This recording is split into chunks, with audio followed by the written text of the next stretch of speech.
இன்றைக்கி என்ன செய்ய போகிறோன்னா, எல்லோருக்குமே பிடிச்ச அதிரசம் தான் இன்றைக்கி எப்படி செய்கிறது அப்படின்னு பார்க்கலாம் வாங்க. அதுக்கு நான் அரிசியை 4 மணி நேரம் ஊற வச்சுட்டு அதை கொஞ்சம் நல்லா காய வைக்கிறோம். அதோட ஈரப்பதம் போகிற அளவுக்கு காஞ்சா போதும்.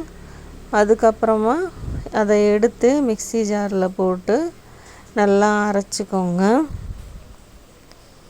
ரொம்ப நைஸாக இருக்கணும்னு இல்லை, லைட்டாக கொரன்னு இருந்தாலும் பரவாயில்ல. 1 கிளாஸ் அரிசி மாவுக்கு 3/4 கிளாஸ் வெல்லம் விகிதத்தில் வெல்லத்தை நல்லா கொஞ்சம் தண்ணி ஊற்றி பாகு காய்ச்சிக்கோங்க. பாகு காய்ச்சி ஒரு கிண்ணத்தில் தண்ணியில் அதை ஊற்றுனா அப்படியே அது நிற்கணும், அந்த அளவுக்கு அதோட பதம்.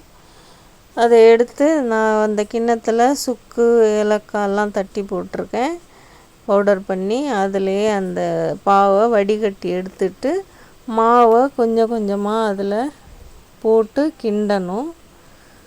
நீங்கள் நம்ம சேனல் சப்ஸ்கிரைப் பண்ணலைன்னா சப்ஸ்கிரைப் பண்ணிக்கோங்க, லைக் பண்ணுங்கள், ஷேர் பண்ணுங்கள்.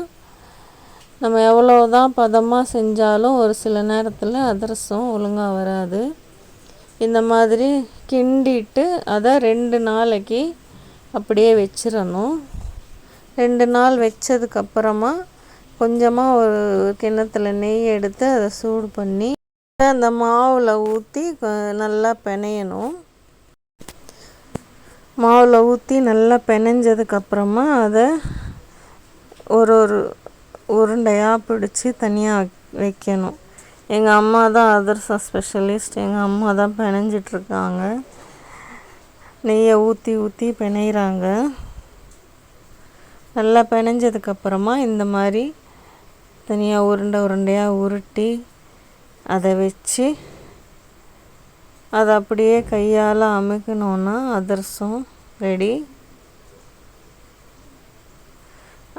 இந்த மாதிரி கையில் அமுக்கிட்டு அதை எண்ணெயில் போட்டு பொரித்து எடுக்கணும். நீங்கள் நம்ம சேனல் சப்ஸ்கிரைப் பண்ணலைன்னா சப்ஸ்கிரைப் பண்ணுங்கள், லைக் பண்ணுங்கள், ஷேர் பண்ணுங்கள். இந்த மாதிரி போட்டு எடுக்கலாம். இந்த மாதிரி நல்லா பொன்னிறமாக செவந்ததுக்கப்புறமா எடுத்தோன்னா ரொம்ப சாஃப்டான அதிரசம் ரெடி ஆயிடுச்சு. நீங்களும் இதே மாதிரி செஞ்சு பார்த்துட்டு கமெண்ட் பண்ணுங்கள்.